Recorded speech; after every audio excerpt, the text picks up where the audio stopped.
కోసం సాల్వ్ చేసి చెప్తున్నా. లైక్ కంపల్సరీ, రేపు ఎగ్జామ్ ఉంది, right? All the very best. ఏం లేదు బేటా, మీకు క్వాడ్రటిక్లో ఉంది, మీరు ఒకటే చేయండి, హేషన్ మ్యాట్రిక్స్ రాయాలి. దీనికి హేషన్ మ్యాట్రిక్స్ రాయాలంటే ఇది నా హేషన్ మ్యాట్రిక్స్ అంటే ఇచ్చినటువంటి ఫంక్షన్ని 2 సార్లు x1 తో చేస్తాను, 2 సార్లు x2 తో చేస్తాను, మళ్ళీ ఫంక్షన్ని x1 x2 తో చేయాలి.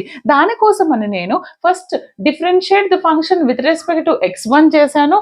x1 చేస్తే నాకు ఇది ఏమవుతుంది, n into x power n minus 1 2x వస్తుంది.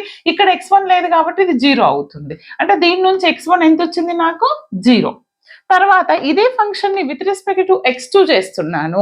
x2 చేస్తున్నప్పుడు x1 టర్మ్ 0 అంటే -2x2 వస్తుంది. దీన్ని 0కి ఈక్వేట్ చేస్తే నౌ ఐ గాట్ x2.